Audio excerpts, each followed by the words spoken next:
Emily, is Grandpa behaving himself? Oh, yes. Well, kind of. Injuring his leg. Old people can be such a nuisance. I wish they'd think about those of us who have to take care of them. Patricia, that's not a nice way to say it. It's fine. He's already declining quite a bit. I can't handle the fuss of old people, but you're used to it, so you'll be fine. The other day, my husband's grandfather, Michael, fell in the garden and injured his leg. It's not a serious injury, but he's already 82 years old. Because of his age, we're having him rest in bed just to be safe, so it doesn't get worse. My mother-in-law won't even go near him, let alone take care of him. I'm Emily, 30 years old. I married 3 years ago and live with my husband Daniel's family. My husband was my boss at the company where I worked, a company founded by his grandfather. When I joined 8 years ago, my father-in-law was already the president, and my grandfather-in-law was the chairman. But back then, the grandfather was still handling all the important tasks and responsibilities of the company. 2 years ago, when Grandpa turned 80, he remained chairman, but handed over most of the public duties to my father-in-law. Michael, you've worked hard all this time. Now leave the company matters to Christopher and take it easy. My mother-in-law said with a smile, but her words sounded sarcastic to me. Grandfather-in-law is a bit stubborn, but a fair and kind person with a good reputation. In contrast, my father-in-law seems somewhat immature, never expressing his opinions clearly and utterly unreliable compared to Grandpa. And he always does whatever my mother-in-law says. My grandmother-in-law has already passed away, and I never met her. My husband and I started dating when we worked together on the same product planning team 3 years after I joined the company. My husband, who was energetically leading the team, seemed reliable to me, though a bit self-righteous. Maybe I felt that way because I lost my father early and grew up with just my mother. My mother also passed away from illness 2 years ago, and now I have no family other than my in-laws.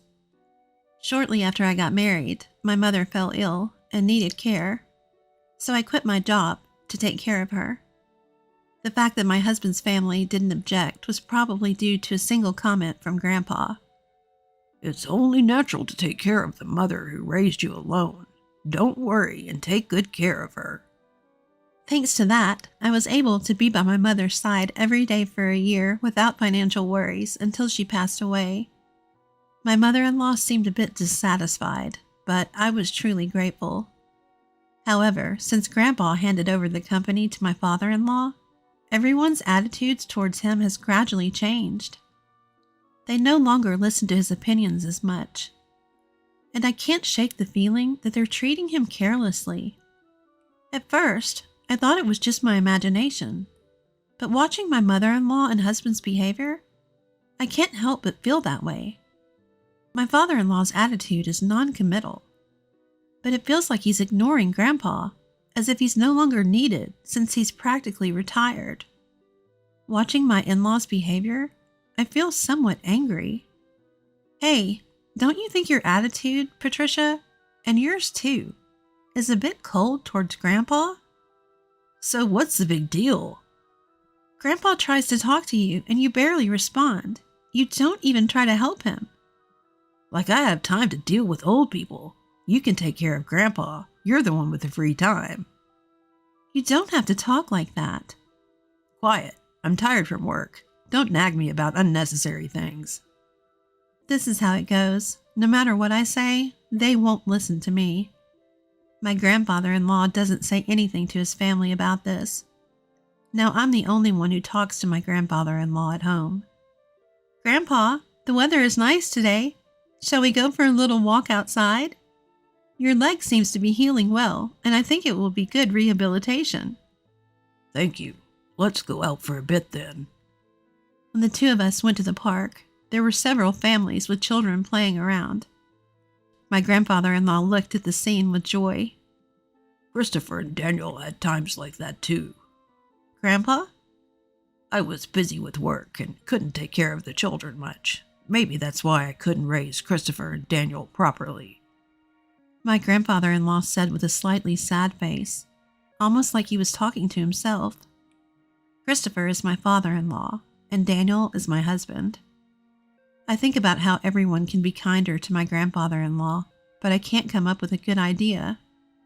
But then, my in-laws suggested building a house for my grandfather-in-law. This house is over 50 years old, right? The layout is bad. It's hard to use, but instead of spending money on repairs, it would be better to build a new house in a more convenient location. "A new house?" Michael is getting older, and it's good that he only got injured last time, but we never know what will happen. So let's make the house barrier-free so we won't have trouble if care is needed. "I see." We can even put Michael's room in the middle so everyone can take care of him easily. "Yeah, that's not a bad idea." Right, so it's settled then. And Michael, about the cost? "If it's a house for all of us, I'll take care of it. Talk to Mr. Jones about the money." Typical Michael. Thank you, we appreciate it. My mother-in-law smiled happily. It seems to me that they only flatter him when they want money. But if everyone takes care of my grandfather-in-law after moving to the new house, I thought there could be nothing better. Mr. Jones is the company's in-house counsel and also manages my grandfather-in-law's personal assets. My grandfather-in-law liked his character and made him in-house counsel, and it's been nearly 30 years. He's 58 now and the person my grandfather-in-law trusts the most. I've met him several times, and he seems to be a very honest person. He always cares about my grandfather-in-law's health, and sometimes I think he's more like a son than his real sons. Having such people around my grandfather-in-law makes me feel a little relieved. I wasn't informed about where or what kind of house was being built, but my mother-in-law seemed very cheerful, and the three of them were looking at interior design magazines and discussing various things, so it seemed to be going smoothly. Then, something unexpected happened. It was revealed that my grandfather-in-law had a debt of $1,820,000. Wait, what's this about $1,820,000? My grandfather-in-law had become a co-signer for a loan for a friend's company. But that company was in trouble, and the debt had become my grandfather-in-law's responsibility. Wait, they're not going to take the house that's under construction, are they? "Since the contract has already been completed, and as Patricia said, it's in the president's name, so it's fine." My mother-in-law seemed relieved at those words. Oh, thank goodness, I'm glad we did it my way. Listening to that conversation, I learned for the first time that the house was in my father-in-law's name. Even though my grandfather-in-law had paid for it, putting it in my father-in-law's name seemed just like something my mother-in-law would do. I also wondered why they didn't think of giving up the house to help repay the debt. Hey, this debt is Michael's fault, and it has nothing to do with us or the company, right? "Well, it was signed in Michael's name." Oh, good. Then there's no problem. I couldn't understand what was good about it. But since my grandfather-in-law didn't say anything during that conversation, I didn't intervene either. After all, it's not an amount I could handle. And a few days later, my grandfather-in-law's behavior began to change gradually. Grandpa, what would you like to eat for lunch? "Who are you calling Grandpa? I'm only 50. You have no right to call me that." Huh? Sorry, Emily. Right, I was lost in thought. At first I thought he was just deep in thought, but when it happened repeatedly, I began to feel uneasy. "Patricia, what are you doing? Where's my meal?" Grandpa, I'm Emily. Patricia is your daughter-in-law. You ate your meal earlier. "I didn't eat. Are you trying to starve me?" I wondered if my grandfather-in-law's condition was triggered by the $1,820,000 debt. And seeing that none of his family members were trying to help him might have been a double shock. What can I do for him? I tried to take my grandfather-in-law to the hospital, but he refused to go. He might not want to admit that he might have dementia. I don't want to force him, but I can't do anything on my own. I consulted my husband, but he only replied that it had nothing to do with him. I can't rely on my mother-in-law either. So I thought my father-in-law was the only option. Yeah, I heard from Patricia and Daniel. They think it might be dementia. Can you go to the hospital with us? But it's not that bad yet, right? If we go to the hospital, others will find out. My father having dementia? There are good medications now that can slow the progression. Well, there's no need to rush. Let's watch him a little longer. Emily is here, so it'll be fine, right? I can't help but think how unreliable these people are. I can't depend on them. Grandpa, let's go to the hospital. Let's get you properly examined. Who are you? Where are you planning to take me? You're up to no good. I almost cry, thinking about how my once kind grandfather-in-law has become so stubborn. But my mother-in-law just laughs, amused. Even if he was the chairman, it's over for him now. But now everything, even the company, is all Christopher's. Patricia, Grandpa isn't completely unaware. He's listening to everything. He'll forget everything soon. He'll start wandering, dribbling. Just thinking about it gives me chills. He's nothing but a nuisance now. How can you say that? Grandpa has worked hard for the family all his life. My mother-in-law's words make me angry and sad. But my grandfather-in-law just smiles. See? This old man doesn't understand anything. Patricia! I'm furious at my mother-in-law's laughing in words. But soon, the new house will be ready. Things might change once we move there. Since it's a house that Grandpa built, the family might show some gratitude and be kind to him. I couldn't completely abandon that faint hope. And 2 months later, the house was finally built. For days, I had been forced to pack my in-laws' and husband's belongings, while my father-in-law's and my things were mostly untouched.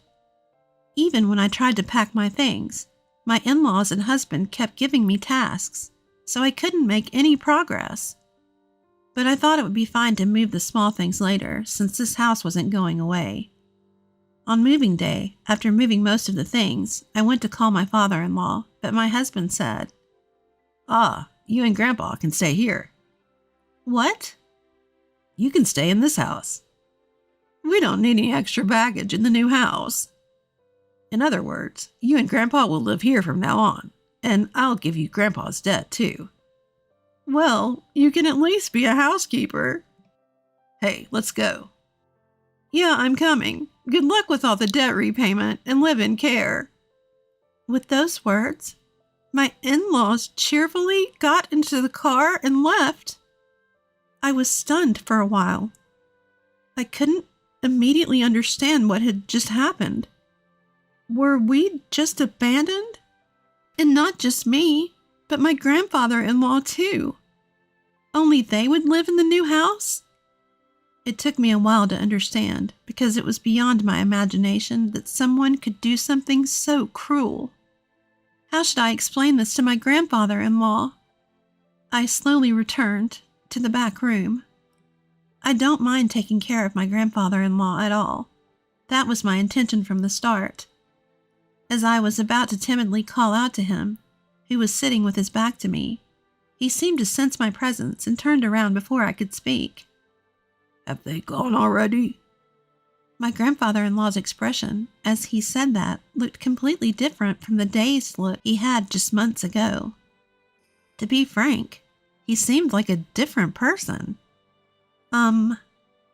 I thought maybe a different symptom had emerged, but the next moment, my grandfather-in-law smiled. And then, his following words surprised me. As I was talking to my grandfather-in-law, Mr. Jones came. Chairman, have you finished getting rid of the unnecessary staff? Yes, it's all done. Let's go, shall we? Where are we going? Of course, to the new house. I left the house where I had been living, led by my grandfather-in-law, without understanding what was happening. The next month, countless calls came from my mother-in-law and husband.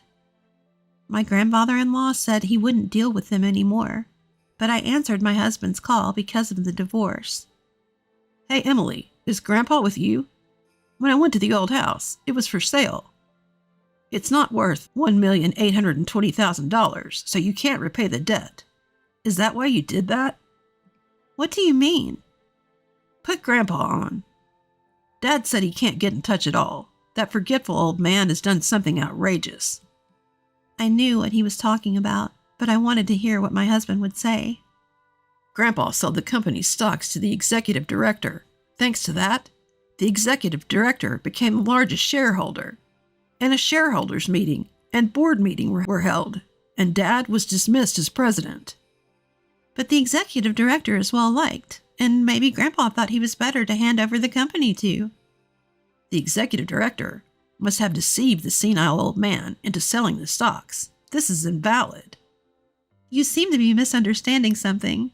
But Grandpa doesn't have dementia. If anything, he seems more coherent than before. What? I, too, until that moving day, had seriously thought that my grandfather-in-law had dementia. It seems that my grandfather-in-law had been suspicious from the time my mother-in-law said she would build a house to live with him. So he devised a plan. He pretended to have dementia to see how my in-laws and husband would react. As expected, they showed their true colors one after another. In the end, they left my grandfather-in-law and me behind. I struggled to hold back my laughter because everything went exactly as I expected, my grandfather-in-law said. I was surprised, relieved, and a little conflicted. To deceive the enemy, you must first deceive your allies. He laughed. He seemed to have been getting regular updates on the company from the executive director and Mr. Jones. With my grandfather-in-law gone, my father-in-law and husband did as they pleased, self-righteous, completely ignoring the opinions of the employees. Constant entertaining at the company's expense. He handed over the company to my father-in-law, but he was worried about the future, so he took this measure. In the end, he decided he couldn't entrust it to his son and left it to the executive director. What about the $1,820,000 debt? That's gone now. Indeed, my grandfather-in-law had been a guarantor for a friend's debt, but he also owned personal assets that exceeded that. After stepping back from the company's operations, he had invested in real estate and made a considerable profit. So there was no problem at all. But if I had said that, it was clear that my mother-in-law and husband would target it. That's why I only talked about the debt. The friend was the son of a benefactor who had helped my father-in-law when he was young. Moreover, since then, the countryside land that the son owned was going to be developed into a resort, and he was able to sell it at a high price, so there was no need to take on the debt. You're kidding. But more importantly, are you guys okay? We're not okay. Both my father and I were denounced by the company. What should we do now? Well, there's also the mortgage on the house. What? What do you mean, the mortgage on the house? Huh? Haven't you realized it yet? The house money should have been all paid by Grandpa.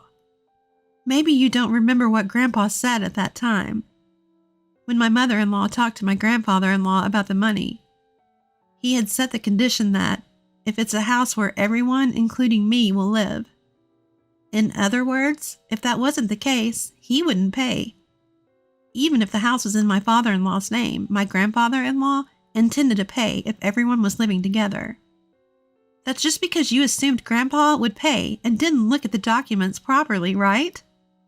Christopher signed without checking everything. It shows he really didn't have the qualities of a president. You're kidding. Afterward, my parents-in-law ended up losing the house they had built because they couldn't pay the mortgage. Now they live in an old apartment over 50 years old and are struggling to pay off the unpaid loan. My mother-in-law and husband have been contacting me alternately, saying we should all live together, but that's impossible now. My grandfather-in-law has retired from his chairman position, and now he has bought an old house in the countryside, and we are living together. Emily, you can go and live wherever you like freely. You don't have to worry about living expenses. My grandfather-in-law told me, but I chose to be with him.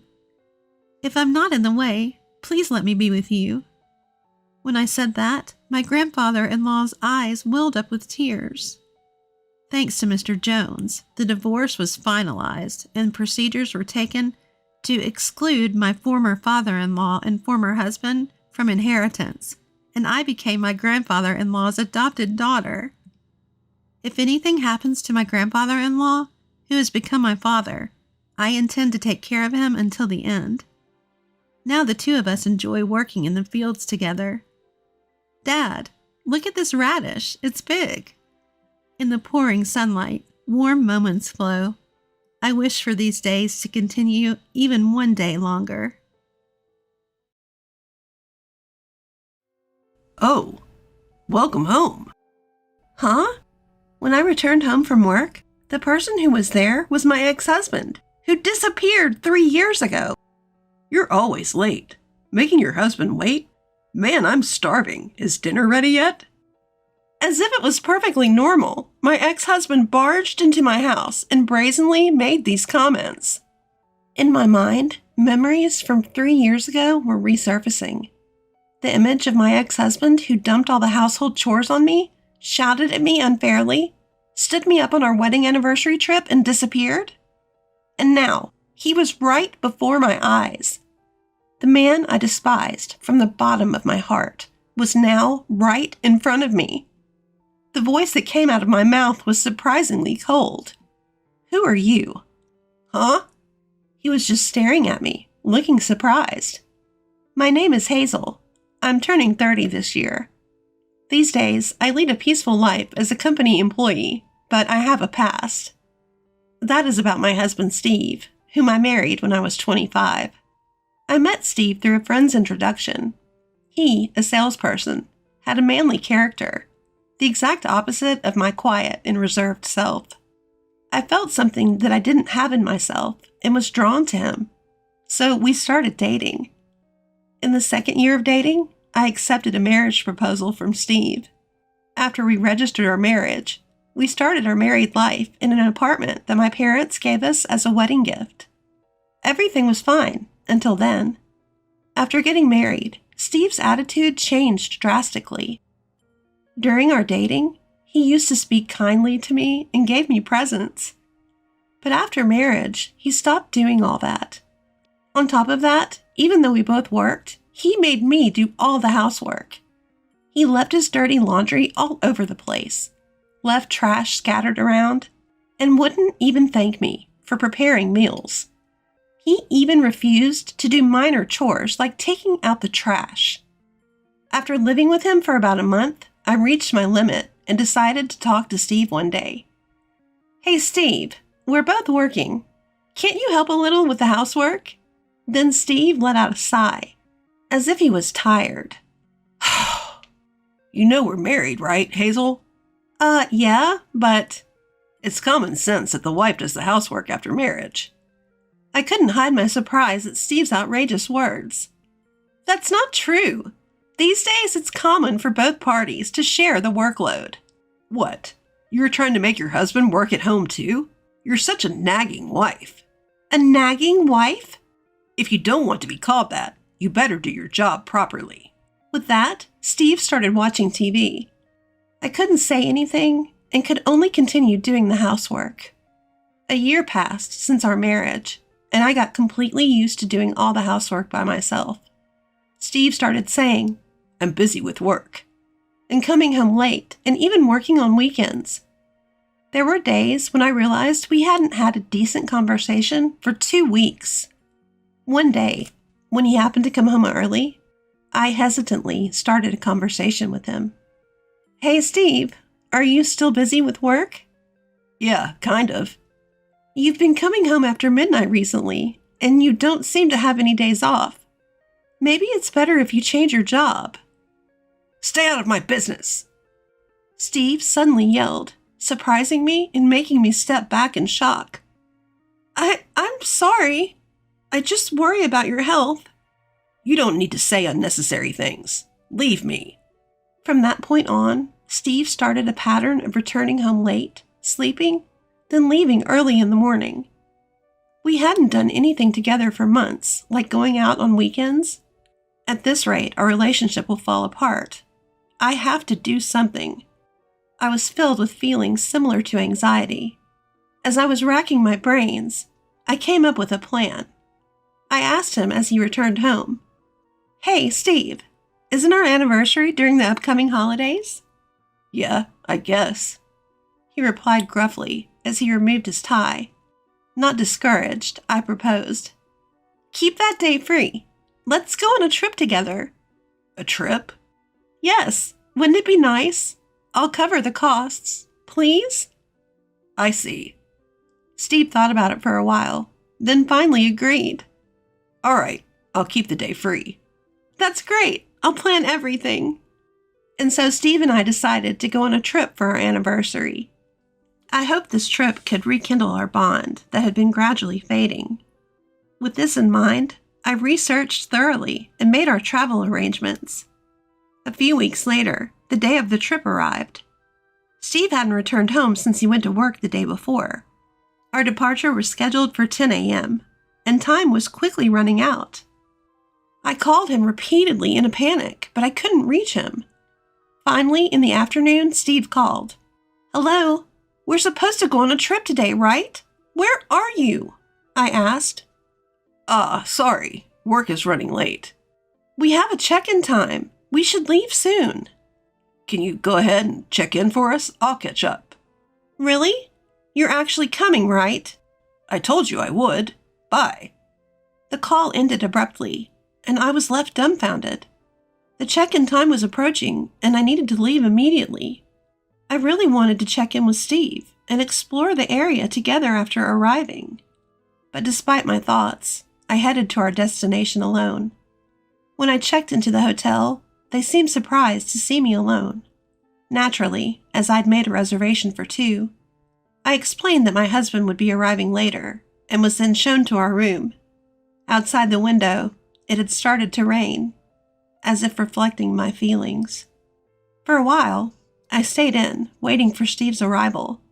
But even after 1 hour, 2 hours, he didn't show up. Worse yet, he didn't even call.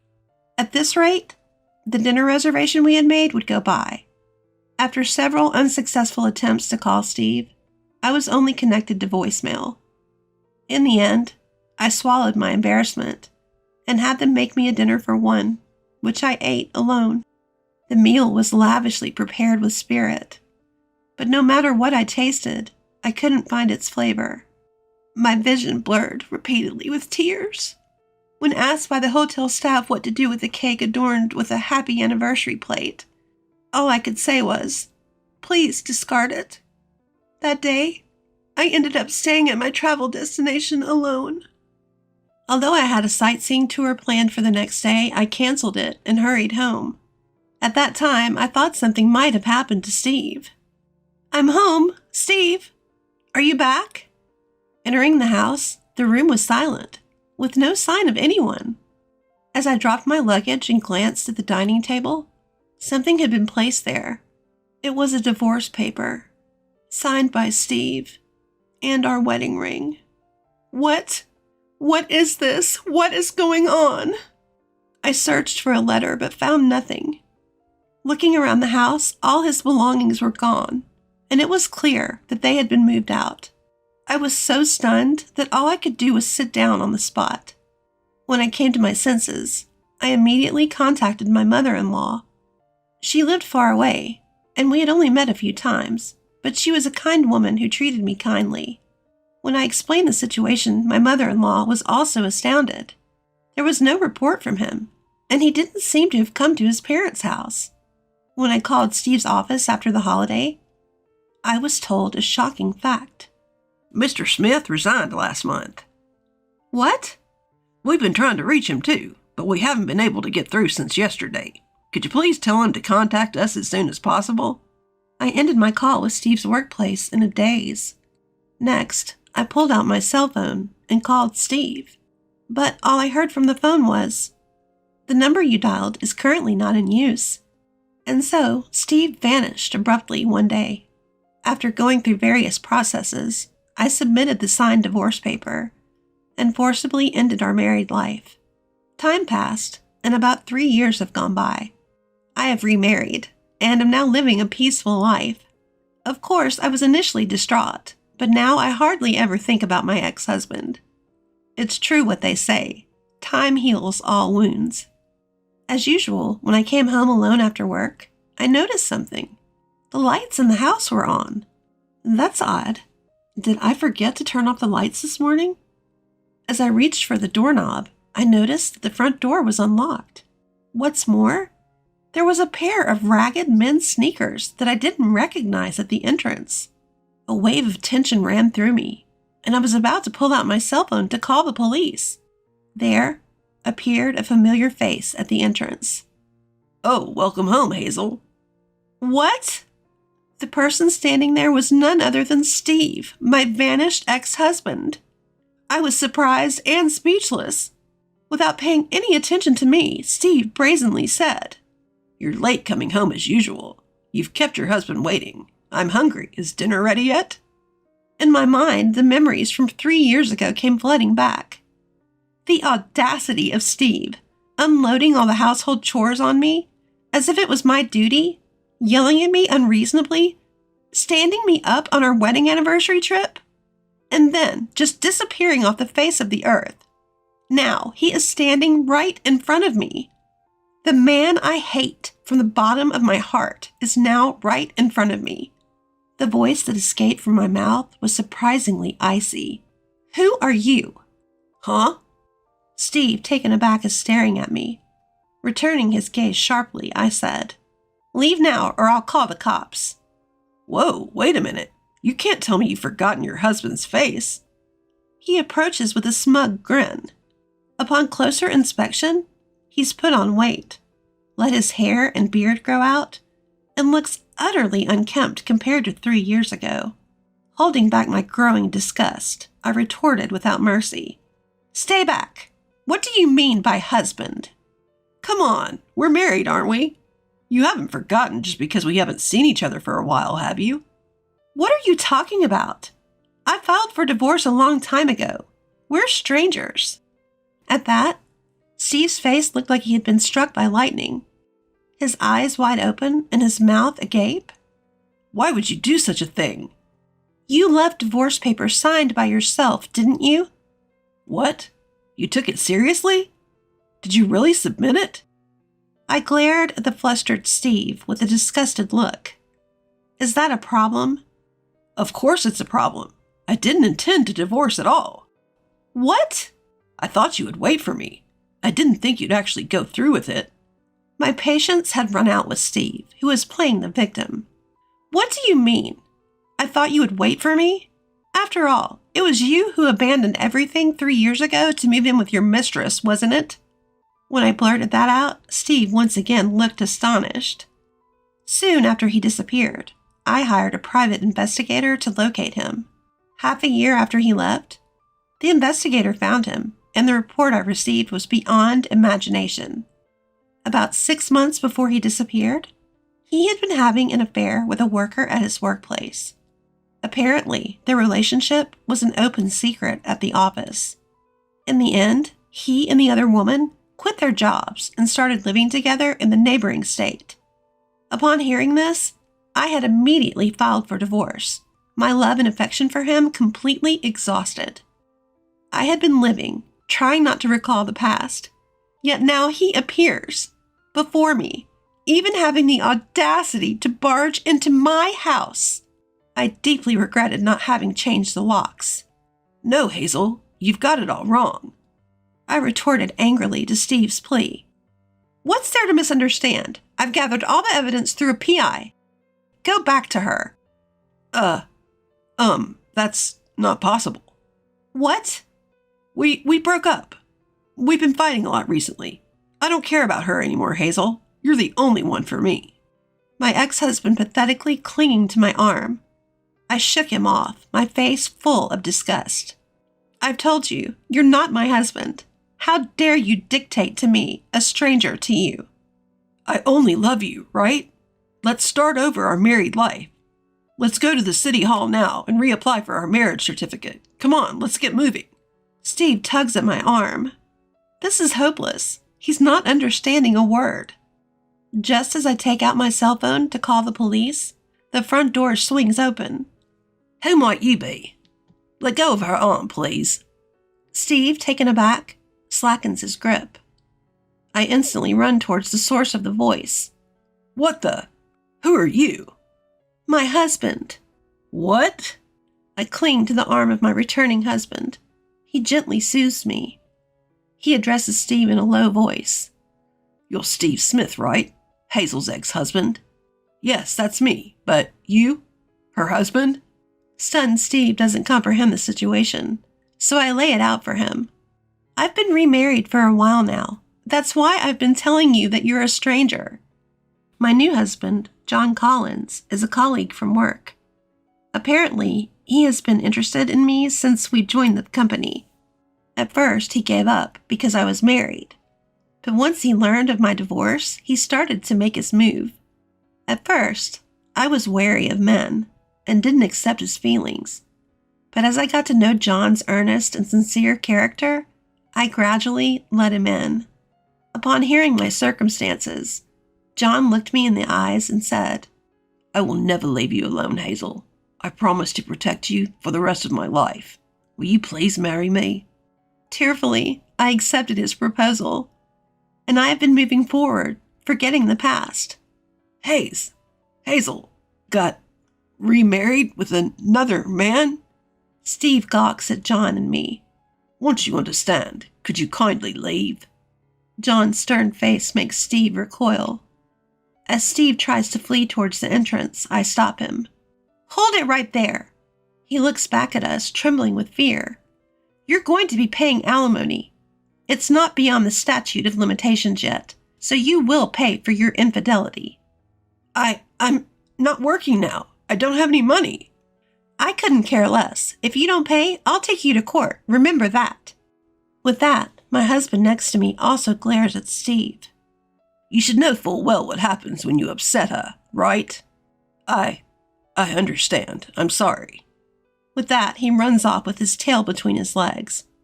In the quiet room, I apologize to my husband. I'm sorry about all this. I never thought he would show up after all this time. It's okay. It must have shocked you too, Hazel. From now on, let me know if something happens. I'll protect you with everything I've got. Embraced by my husband, I savored the happiness that was. Later on, it seems Steve returned to his parents' home. My former mother-in-law contacted me and agreed to pay the alimony in one lump sum. According to her, Steve will now work off his debt to her by toiling away on their family farm. I do hope the proud and selfish Steve changes his ways and works honestly. But I never want to be involved with him again. As for me, learning from this experience, I moved to a new apartment. In fact, I recently found out that I am pregnant with my current husband, who is truly happy about my pregnancy. I'm sure we'll be able to build a happy family. I've got a business trip lined up next week. It's going to last a week. My husband announced cheerfully after coming home from work. A whole week?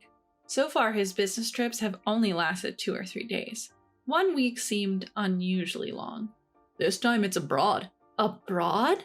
No wonder he seemed so excited. It was his first business trip overseas. Our company is planning to expand to France, and I've been chosen for the inspection. He must have landed on the fast track to promotion. Being trusted with an international project like this?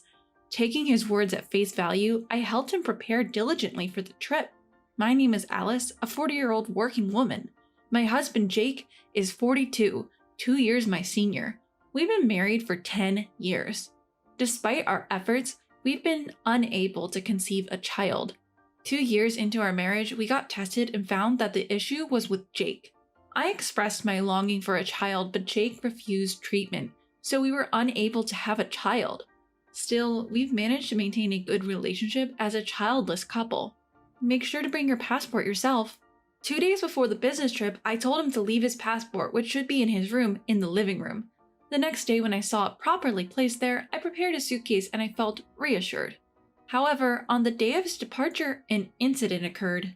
As luck would have it, I had the day off from work and drove my husband to the train station. When I returned home and was about to turn on the TV in the living room, I noticed the passport still lying there. I was sure he nodded when I asked if he had taken the passport. Why was it still here? Could it be an old passport? I wondered, but upon opening it, that wasn't the case. I hurriedly tried to call my husband, but it seemed his phone was off. I sent him an email and waited, but still couldn't get through. I wondered what time his flight was. Maybe, just maybe, I could make it if I drove. I decided to call my husband's office. Luckily, my husband's senior colleague answered the phone. And when I explained, "My husband seems to have left something behind. Could you tell me what time his flight is?" he replied, "The flight should be around 10 o'clock. It was still before 9, and the airport was an hour's drive away. Even though I hadn't been able to reach my husband, I decided to take the passport and head to the airport. However, I still couldn't get through to him even after reaching the airport. I decided to wait a little longer and took a seat on an airport bench. In the 10 years since we were married, I'd never had a reason to doubt my husband. But he spent a lot of time away from home, claiming work or business trips, and I had no idea what he was doing during those times.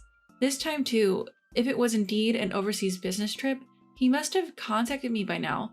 Considering he didn't have his passport, could it be, was the business trip a lie? But when I had called the office earlier, it seemed like he really had gone on a business trip. What was going on? As I thought about these things, I started feeling irritated and decided to treat myself to a luxurious lunch alone before heading home. While I was having lunch, I tried to sort out my thoughts, but my suspicion that my husband might be having an affair only grew stronger. Normally, I don't enter my husband's room, but I made up my mind and opened that door. There, I found the dress shirts and business socks I was supposed to have packed in a suitcase. On his computer desk lay a diary. Feeling guilty, I picked up the diary and opened it. The date of today had business trip written on it. The destination was California. What does this mean? Why an overseas business trip? There was no information in the diary. I started up my husband's computer.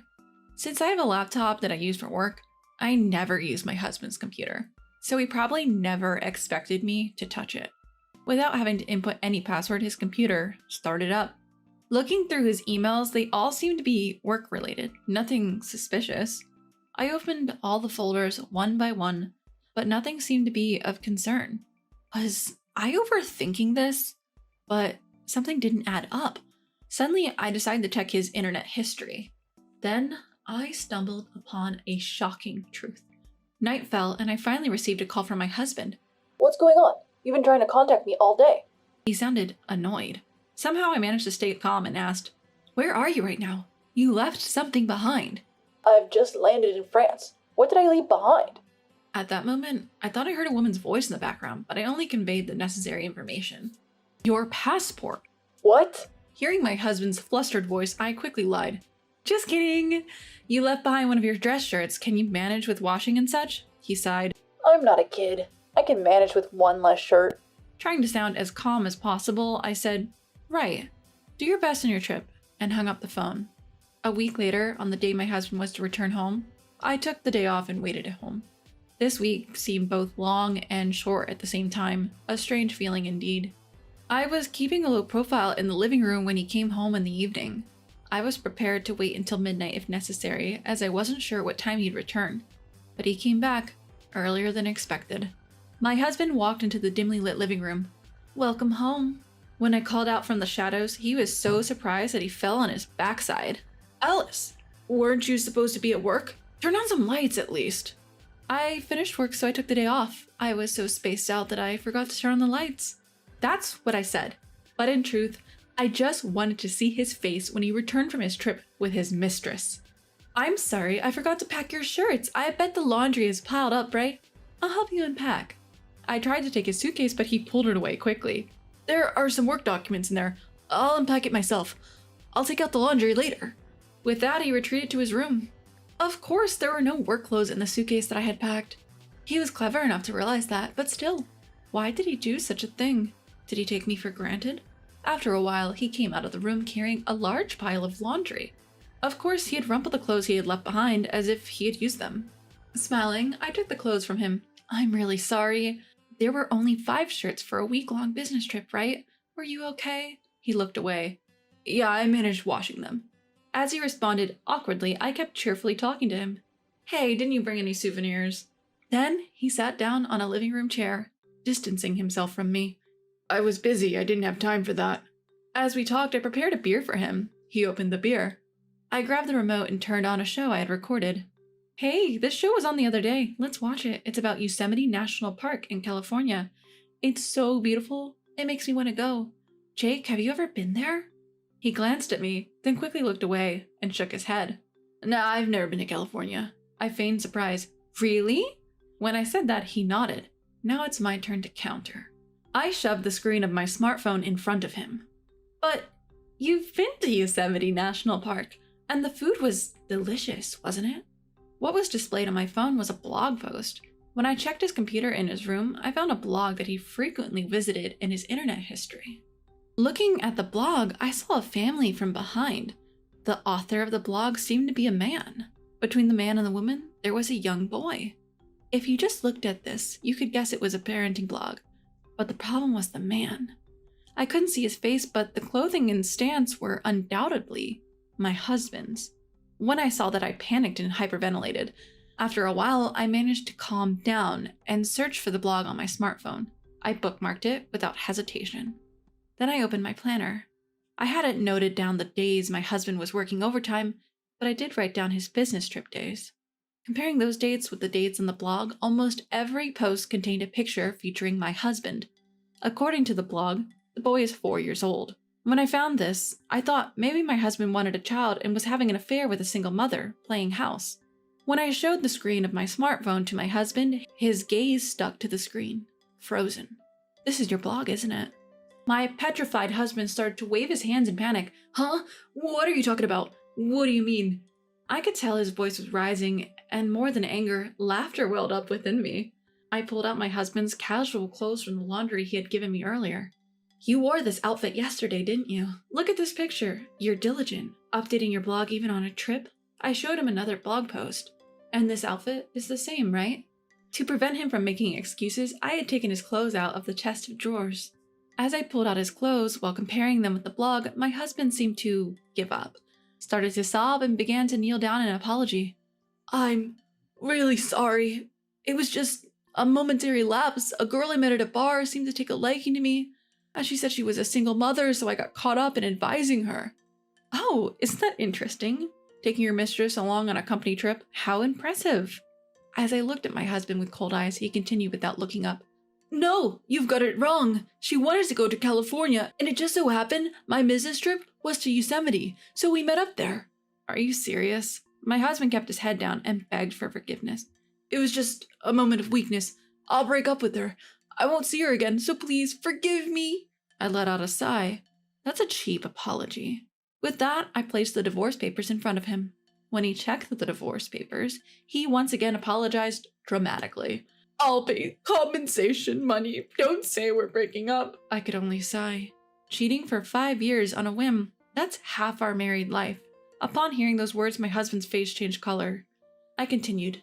So you thought if you said it was a business trip abroad, you could secure time for a family trip? Saying you're going to France but actually going to California? What's that about? At least bring your passport properly. Didn't I check whether you had your passport this morning? It seems you didn't check properly because you didn't need the passport anyway. At that, my husband looked up as if he had realized something. On the phone you said I forgot my white shirt. That's right, I heard a woman's voice from behind you and you lied to me that you were already at the destination. So I assumed you were lying about the passport. If you had realized that you really forgot your passport, you might have run away as it is. When I presented my husband's passport to him, he seemed to finally realize he had left it behind. My husband kept apologizing, but I didn't intend to let it end there. If you admit to cheating, you shouldn't have to lie. I showed him a certain investigation report and bank book. Interesting enough, my husband turned pale. You met her 5 years ago, and this child is now 4. It seems you acknowledged this child on your own, and have even been paying child support.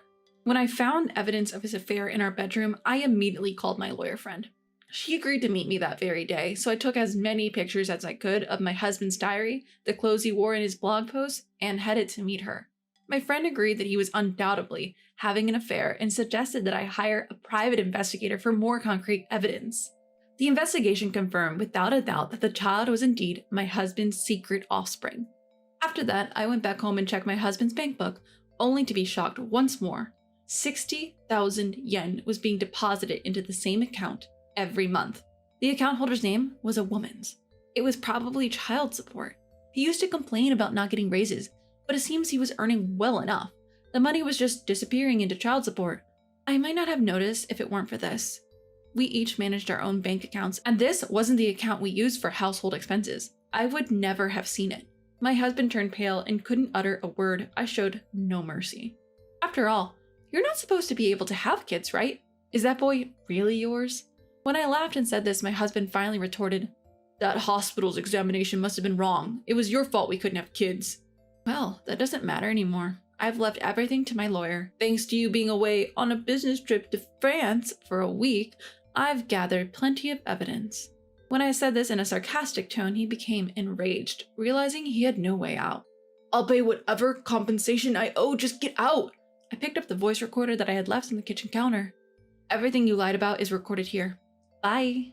I had decided to bring up divorce, so I had recorded everything just in case. My husband was alternating between anger and panic.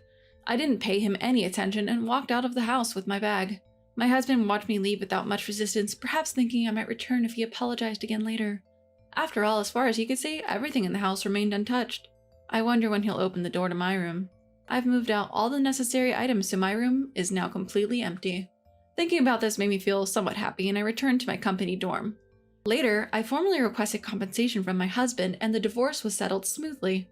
Of course, I also received compensation from the woman he cheated with. My ex-husband was berated by his mistress for revealing their affair. However, he seemed troubled by something I had said, so he asked her if the child was really his.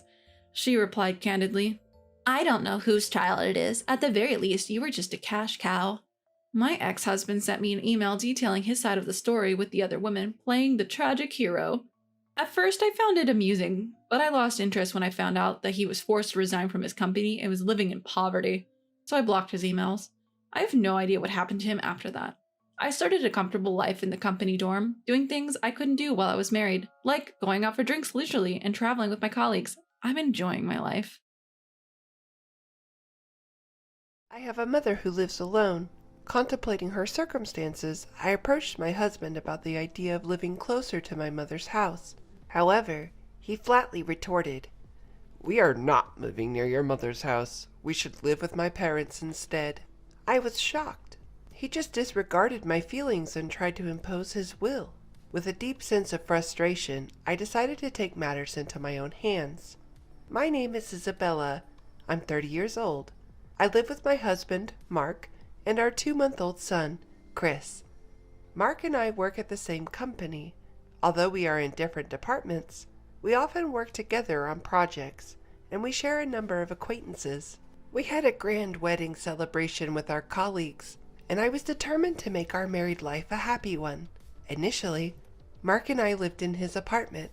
However, as it was quite cramped, we decided to move. We wanted to have a child eventually, so we agreed to move into a larger apartment and consider buying a house later on. Casually browsing property listings on my smartphone, I started a conversation with Mark. "I don't want to quit my job even after we have a child," I said. Mark responded with a smile. "You love your work, Isabella. You should do what you like." "But it seems that the competition for daycare spots is pretty high. We have to think about that too if I'm planning to return to work." "Well, I guess you're right. We'll figure it out somehow," Mark nonchalantly replied, fiddling with his smartphone. I then decided to bring up an idea that I had been contemplating for a while. "You know, there's something I've been wanting to talk about," I began. "Oh? What is it?" he asked. "I'd like us to live closer to my mother's house, just in case something happens." "Why would we do that?" he inquired. "Well, you know my father passed away a few years ago, so my mother is living alone now. I want to be able to rush over if something happens." Your mother seems fine. There's no need to worry about that now. Well, yes, but I think it's better to have someone close by who can support us when we have a child. His response was noticeably reluctant. I tried to persuade him further. If it's just the two of us raising the child, it could be quite difficult, right? If my mom is nearby, I believe it'll ease your burden, I insisted. Nah, I can't do that. He countered. What? Why not? Because if we live near her mom, we'll have to see her often. That would be stressful. I understand your concern, but I promise I'll try my best not to burden you. When we have a child, you won't be able to work for a while, which means we'll be living on my income alone, right? So why should I have to deal with the extra stress? Well, in response to my silence, he coldly stated, We're not moving anywhere near your mother's house. But, I protested. After giving birth, you won't be able to contribute to the rent or the living expenses, right? Yet, you're the only one thinking about what's convenient for you. Don't you think that's a bit selfish? Hold on, what kind of logic is that? Sure, I wouldn't be able to work for a few months after giving birth, but does he really need to be so negative about it? Don't you think we should try harder to cooperate as a married couple? My husband's actions didn't make any sense, and I felt that if I continued to speak up, things would not progress in a positive way. We're newlyweds. I don't want to quarrel at this point. Fine. I got it. Leaving these words behind, I left the room. I couldn't bear this atmosphere any longer. Eventually, I gave up on living near my mother's home and decided to settle in an area close to both of our workplaces. After moving, work and our marital relationship were going fairly well, and we were leading relatively peaceful days. One day, I found out I was pregnant. My work was going well, so I felt a little guilty, but my child was my top priority. Taking handovers into account, I worked up until the last possible moment before my family leave. Since I had more free time after starting my family leave, I started visiting my mother more often. My husband Mark was coming home past midnight almost every day due to overtime work. If things continued this way, I would undoubtedly have to single-handedly raise our child after giving birth. As it would be my first child, everything was new to me and I felt a lot of anxiety. One day, I was visiting my mother at home and I blurted out my real feelings to her. Mom, I'm really looking forward to the baby coming, but I'm also very anxious. What's wrong, Isabella? That's not like you. You have Mark, don't you? Mark seems busy with work, and when I asked him to take care of our baby together after giving birth, he yelled at me, saying, "How can I, a man, do that?" As I explained, my voice trembled and my mother looked worried. I decided to express my feelings clearly to my mother. Hey, Mom, can I come back here for a while after the baby is born?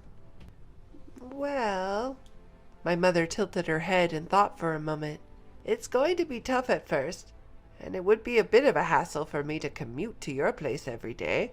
I would be grateful if you could come over to our house, Isabella. Really? Can I stay?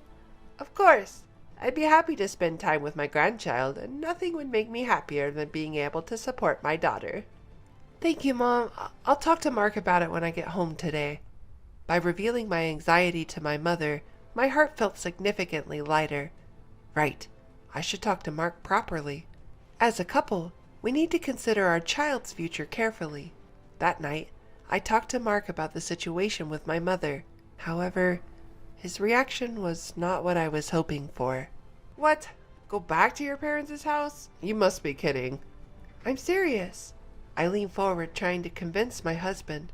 I'm nervous because it's my first time, and I need to rest for a month after giving birth. I don't think I'll be able to do the housework. That's why I want to go back to my mother's house for a while. That's ridiculous. Who's gonna cook for me? Who's gonna do the laundry? Can't you manage on your own for just a little while, Mark? Huh? I'm out there working and now you want me to do housework too? You're a monster, Mark huffed. But in my confusion, Mark sighed heavily. I get it. I should help out, right? Huh? Help out? That's what I'm saying. I'll assist with childcare. I'll handle the chores and childcare for the first month after birth, okay? That way, there's no need for you to go back to your mother's home, right? Well, I guess so. Okay, then it's settled. I'll help out. This discussion's over. I understand. I wasn't entirely convinced, but the best thing for our family would be if we could work together to raise our child. I felt some apprehension, but I decided to trust Mark's words. I gave up the idea of going back to my mother's home and called my mom to explain the situation. I see. I was looking forward to your visit, so it's a bit disappointing. But it's a good thing, right? Mark said he'll help, hasn't he? That's true, but I thought it would be more reassuring with you, Mom, given your experience with childcare. Oh, there are plenty of couples who take on everything from the start without returning home. You should take advantage of Mark's support and try your best together. Okay, I understand. As I was about to hang up, my mother stopped me. Oh, and what's up?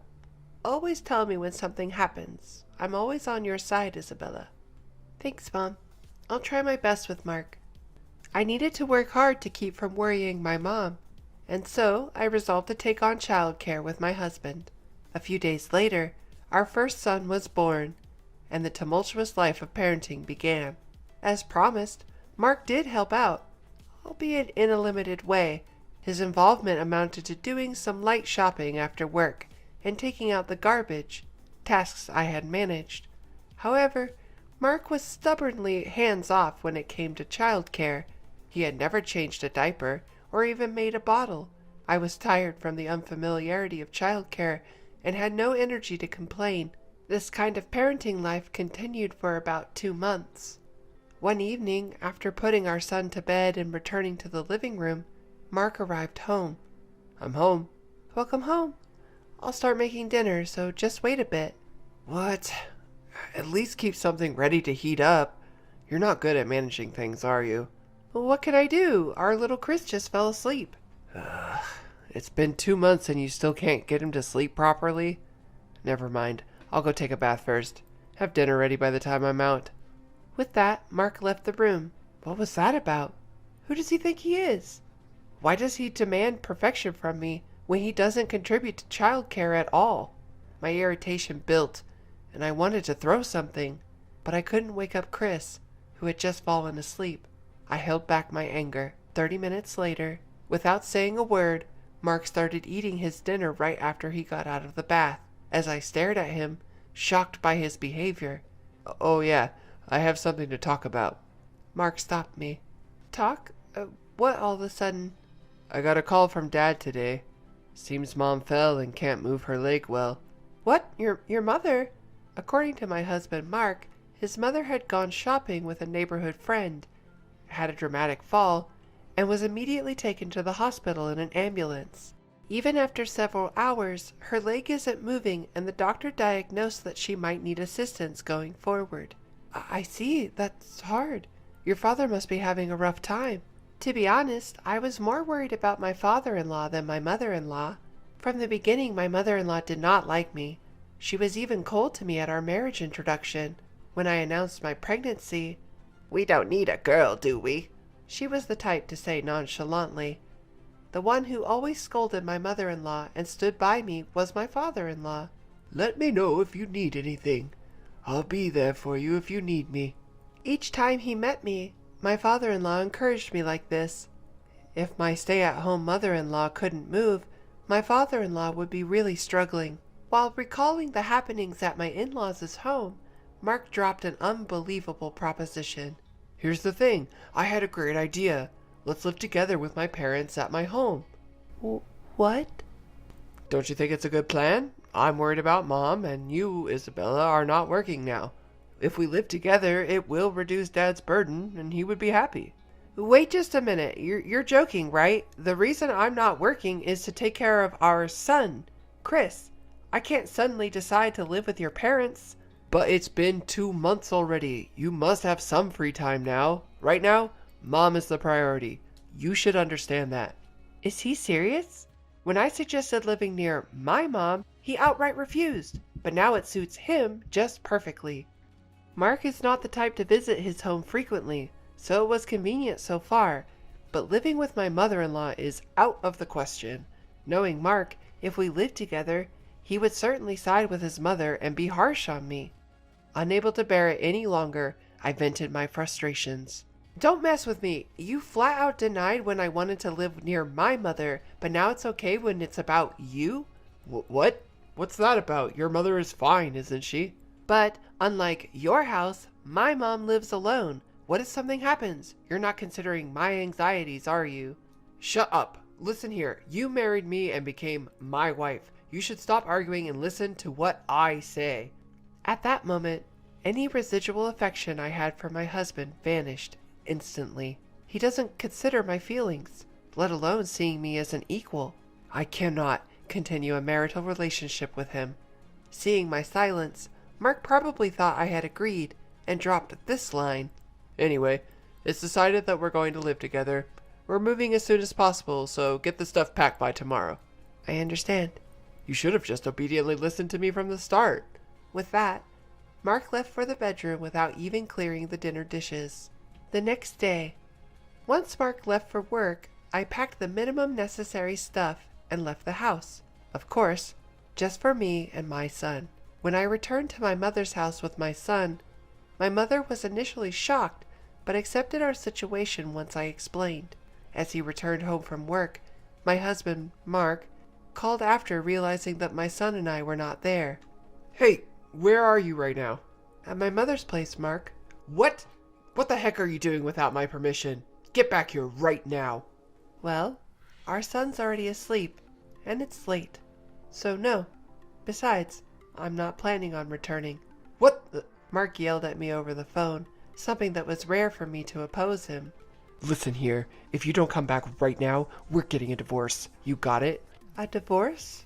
That's right. Didn't I tell you? I'm moving to my parents' house. If we divorce now, you'll be jobless. That's gonna be a problem for you, huh? I couldn't see his face, but I could tell from his tone of voice that he was smirking. To him, I responded coldly. I don't see that as a problem. What? I have no objections to the divorce. So please, send the divorce papers to the court. What are you saying? You're the one who's going to be in trouble if we get a divorce. Maybe he thought that if he provoked me with a blaming tone, I would listen to him. I was thoroughly disgusted by his naive thinking. If you want to move to your parents' house, go ahead. I won't. What? You think you could just do that? I don't need your permission.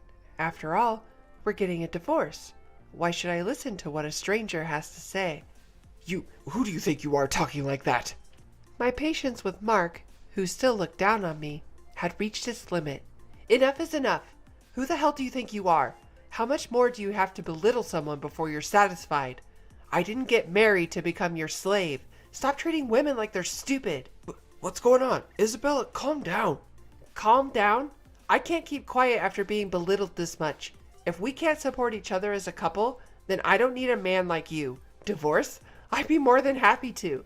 Live by yourself at your parents' house. Never involve me again. With that, I hung up the phone. Mark kept calling persistently, but I ignored all of them. Then he started to send me disturbingly affectionate texts. Isabella, I can't live without you. You don't have to live with my parents. Please come back. I understand. Let's live with your mother, just the three of us. 1 month later, his love messages abruptly stopped, and he unexpectedly agreed to the divorce. It was all thanks to my father-in-law. When Mark complained about the situation to him, he ended up getting scolded instead. Listen, Mark, you can't just impose the idea of living together on someone. But Dad! Oh, shut up. You need to learn more about the world, and that's why Isabella left you. It's pitiful. My stern father-in-law, after scolding my husband, instructed him to proceed with the divorce. My husband, unable to defy his father, grudgingly agreed to the divorce. I filed the divorce papers that were mailed to us, and we were officially no longer a couple. Afterwards, I received an apology from my father-in-law. Isabella, I'm truly sorry. My foolish son must have caused you trouble, hasn't he? It's all right, sir. It's all water under the bridge now. Live your life your way, Isabella, and thank you for everything. I can't express enough the gratitude to my father-in-law, who has shown nothing but respect until the end. The woman I am today is thanks to him. As for me, I'm in the thick of it, juggling work and motherhood as a single mom. With help from my mother, I strive daily to become a better mother for my son. Being married and being a couple doesn't guarantee happiness. I don't need a husband to be happy. Just having my beloved son and mother by my side is more than enough for me. A wife slacking off is totally unacceptable. If you're going to take it easy, then just leave. Half joking, my mother-in-law poured beer over my head. Droplets of beer trickled down from my hair. In that moment, glaring at mother-in-law, I decided it was time to leave this place. My name is Emerson. I live with my husband Derek and our 10-year-old daughter Sandy. Our family life is generally peaceful, but that tranquility shatters whenever we visit my in-laws. Once a month, we drive 20 minutes to visit them, a family tradition. Their home is more rural than ours, and with fields for Sandy, who loves the countryside to play in, we make these monthly visits. But each visit brings me immense stress. It's the same old story. My mother-in-law goes out of her way to make life hard for me. When we visit, she'll drop all household chores to play with Sandy. I'm grateful she entertains Sandy, but the problem is she fills Sandy's head with bad things about me. Sandy is 10 now and is starting to realize what mother-in-law says isn't quite right, but it was much worse when she was younger. Sandy, tell Mommy I hate you, go away. Mommy will be really happy, mother-in-law told little Sandy. When I actually heard Sandy say, I hate you, go away, it was a shock. Both Derek and I were thrown into chaos after I broke down crying at home. When Derek asked Sandy, it came out that mother-in-law had been poisoning her against me. Though Derek and I protested strongly, mother-in-law didn't seem to care. I even told Derek I didn't want to visit them anymore, but he insisted we keep the monthly visits. Maybe because he's an only child, but more because he's a mama's boy. Derek, convinced that most of what his mother says is right, sometimes joins her in tormenting me, knowingly or unknowingly. When at their home, mother-in-law dumps all the housework on me, so I end up cooking.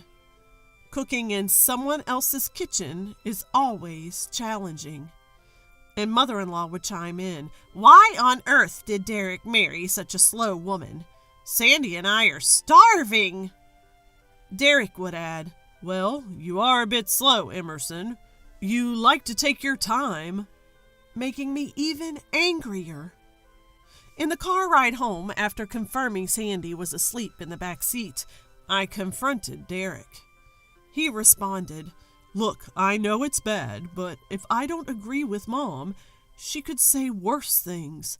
I'm doing this to protect you from further insults, which made me lose it. After that, I didn't say a word in the car, but that night I told Derek, if this continues, I'm considering divorce. Every time we visit the in-laws, Derek takes mother-in-law's side. I had enough. Derek had said sorry over and over, but he wasn't changing his ways. When I told him I was thinking of divorce, he looked genuinely surprised. You dislike it that much? He said casually. Of course I disliked it. Why do I have to do all the household chores whenever we visit your parents? They're your parents, but it's not my home. The only ones who help me out are Sandy and your dad. Sandy started helping me with the dishes and folding laundry when she got to elementary school. His mom didn't like it, but Sandy would say, it's tough on Mom, isn't it? And help anyway. It's a relief that Sandy turned out so well. What surprised me was that his dad helped. He's really reserved, and I never quite know what he's thinking. Whenever I'm tasked with vacuuming, he'll get up and do it. But he just stays quiet with a stern face when his wife talks bad about me. It's hard to know what he really feels. So, I asked Derek to say something about this, and he awkwardly said, "But it'll put Mom in a bad mood." If you keep prioritizing your mother, we're definitely getting a divorce. I can't take it anymore. Wait, I never want to divorce, Emerson. It's better for Sandy to have both parents, right? Please reconsider. Maybe you should be the one to reconsider. Who's more important, me or your mother?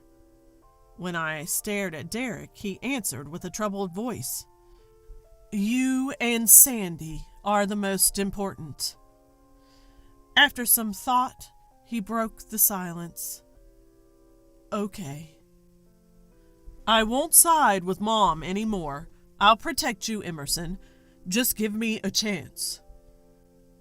I replied, I promise. I don't really want a divorce either, but I can't live with a husband who just watches his mom harass me. If he stops siding with her, I have no complaints about the rest of our married life. Soon enough, it was time to visit his parents again. This time, they're hosting a barbecue in the yard. Looking forward to it, Sandy? Wow, really? I love barbecue. Both Derek and Sandy were overjoyed. I get it for Sandy. She's a kid. But as for Derek, well, he's clearly enjoying himself because he's not the one doing the work. They have a barbecue every year, and I'm the one responsible for everything from setup to cooking. His dad helps, but it's mentally draining working alone with him. And then his mom will complain that the meat is overcooked and tough. It's all part of the package. For me, barbecues were never a source of joy. They were all about Derek enjoying the meat and vegetables. I expect you to be on my side tomorrow. You promised, remember? I got it. I'll help with the barbecue prep too. The night before visiting my in-laws, I reminded Derek, but wasn't holding my breath. If Derek won't change, then it's time to consider divorce. With that resolve, I went to my in-laws, and, to my surprise, Derek really did change. My mother-in-law told Derek, "You can just leave everything to Emerson," but Derek declined. "It's not right that Emerson does all the prep and cooking, Mom. You take care of Sandy, and I'll help out." Mother-in-law, who usually just played with Derek and Sandy while waiting for the barbecue, was taken aback by his words. Derek took over lifting the heavy stuff and even helped light the fire. "Thank you," I told him, to which he bashfully replied, "It's my fault for not helping out before." I had doubts if this change was just for today, but his words and expressions cleared those doubts. While Derek, my father-in-law, and I were preparing the barbecue, Sandy said, "I want to help too," and joined us. Mother-in-law, who was left alone, perhaps felt she couldn't just stand there doing nothing. Awkwardly, she brought a cloth from inside the house and started wiping the table clean. Maybe this means the hostility will end. Or so I thought. It might have been a mistake. As we prepared under the hot sun, I lost my balance while getting up from a squatting position. I almost fell but caught myself, and father-in-law, who saw it all, asked, "Are you okay?" "Sorry, the heat got to me," I responded. "Emerson, are you sure you're fine? Maybe you're getting heat stroke. Perhaps it's better to rest in the shade." Hearing our conversation, Derek voiced his concern.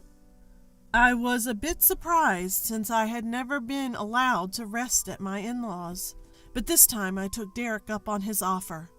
I sat on a chair he brought into the shade and took a deep breath. My head felt dizzy, and I probably did have heat stroke. While sipping on my sports drink, mother-in-law approached me. "Emerson, are you okay? I heard you weren't feeling well." "Thank you for your concern. I think I might have slight heat stroke." For mother-in-law to worry about me was something new. As surprised as I was by her sudden change in demeanor, my mother-in-law was beaming at me. Just moments ago, she was sulking, clearly not in a good mood. Now she was warmly smiling at me, which honestly felt unsettling. I thought maybe she'd turned a new leaf, just like Derek had, but I soon realized that wasn't the case. Mother-in-law pulled out a can of beer she'd been hiding behind her back and offered it to me. "Have a drink and cheer up. Nothing beats a cold beer on a hot day." I'd rather not drink alcohol right now. I had no idea if it was okay to drink alcohol when dealing with heat exhaustion, but I was definitely not in the mood for a beer. My refusal made mother-in-law's smile vanish, replaced by a creepy, angry grin. "You can't even drink a beer that your mother-in-law offers you? Why are you the only one feeling unwell when everyone else is fine? You're just slacking off, aren't you?" "I'm not slacking off. Maybe I didn't hydrate enough while preparing for the event, but heat exhaustion varies from person to person." Ignoring my protest, mother-in-law half languidly popped open the can of beer. Before I knew it, she poured it over my head. "A daughter-in-law who slacks off is unacceptable. If you're going to take a break, then leave." Droplets of beer trickled down from my hair. I glared at mother-in-law, making up my mind to leave this place. "Fine, I'll go." Groggy from the heat, I used the wall to steady myself as I stood up. Just as I was about to storm off, father-in-law stepped in front of me. "Husband, Emerson was slacking off instead of helping. Please say something to her." As mother-in-law yelled, father-in-law spoke. Not to me, but to mother-in-law. "Are you out of your mind? Who throws beer at someone like that? Emerson wasn't slacking off. She got sick because she was working so hard on preparations." Both mother-in-law and I were taken aback as father-in-law's face turned red with anger. "I've wanted to stop you from bullying Emerson for a long time, but I didn't know what to say. Stop this childish nonsense right now. If anyone is leaving, it's you." Father-in-law then went off somewhere, and before I knew it, he came back with a towel for me. Mother-in-law stood there, stunned, as father-in-law told me, "You should go take a shower. Don't hesitate." "Why?" mother-in-law screamed. "I was bullied by my mother-in-law too, back when she was alive. Why are you siding with Emerson now when you never stood up for me?" "My mom isn't the one causing trouble here." Father-in-law spoke in disbelief, referencing Derek's late grandmother. Derek's grandmother, or mother-in-law's mother-in-law, was said to be a gentle woman. Having been told by her own mother that she must serve her mother-in-law once married, mother-in-law did exactly that. She devoted herself to her mother-in-law. That's when it clicked why mother-in-law had the same expectation of me. "What's all the commotion? Oh my God, Emerson, are you okay?" Derek finally showed up and was shocked to see me covered in beer. At that point, father-in-law raised his voice. "Derek, you're also to blame. Sure, you've been working today, but leaving everything to Emerson is not fair. You've even sided with your mom to put Emerson down before. Protect your wife like a husband should." Yes, sir." Derek seemed stunned by his father's words, but quickly snapped out of it and took me to the bathroom to clean up. Since I hadn't brought a change of clothes, I borrowed one of Derek's old t-shirts and shorts. Still stunned about his father's outburst, Derek mumbled, I've never seen Dad talk so much." After showering and changing, I returned to the yard to find my in-laws grilling meat for the barbecue. Noticing my return, father-in-law told mother-in-law, "You need to apologize properly." Mother-in-law grudgingly said, "I'm sorry." Father-in-law also apologized to me. Although he struggled to find the right words, he said he had his share of responsibility for letting the harassment continue, and he seemed genuinely remorseful. I had thought father-in-law was a tough nut to crack, but he was actually concerned about me all along. While I was thanking father-in-law, mother-in-law handed me a plate of grilled meat and veggies. "Just sit down for today. Heat stroke is no joke. If you're not feeling well, feel free to go inside and cool down." I was surprised by mother-in-law's kind words, but quietly replied, "Thank you." I suppose mother-in-law had her own hardships when she was younger. Maybe that's why she assumed that mistreatment was a given, and it took father-in-law to break down that barrier. From that point on, mother-in-law became very kind to me and even lent me a dress she wore when she was younger. "This might not be the latest style, but wear this for your ride home." "This is super cute. Thank you." Mother-in-law gave me a gentle smile when I expressed joy at the retro-styled dress. Seeing that smile made me think that I could get along with mother-in-law from now on. My premonition was spot on. Ever since the barbecue incident, mother-in-law stopped mistreating me, and we've been able to live a peaceful life with the in-laws. Hey, what's going on? This is not what we discussed. Quiet down. I don't want to drop out at my son's wedding. Well then, I won't come. This is an unthinkable incident that occurred at my brother-in-law's wedding. My name is Caroline. I'm a 30-year-old working housewife. I married my husband Steven 5 years ago. We're thinking it would be nice to have children at some point, but for now, we've decided to concentrate on our careers. I was raised in a single-mother household. My father passed away due to an illness when I was in elementary school. It turned out to be cancer. To pay for the high medical expenses, my mother worked tirelessly, and unfortunately, it took a toll on her health. Even after that, she kept working to raise me, but by the time I was in middle school, she could hardly work. Her health had seriously deteriorated, and she could only imagine to work part-time a few days a week. But my mother, who had lost her husband and had no other relatives, had no choice but to work to raise me. I wanted to go to high school, but the desire to help my mother was stronger, so I decided to work after graduating from middle school. However, when my homeroom teacher found out about this during a career guidance session, he naturally opposed my decision. "Caroline, it's going to be tough for you to start working right after middle school. The future options will be limited. At least, you should consider high school." "But I want to start working as soon as possible to ease the burden on my mom."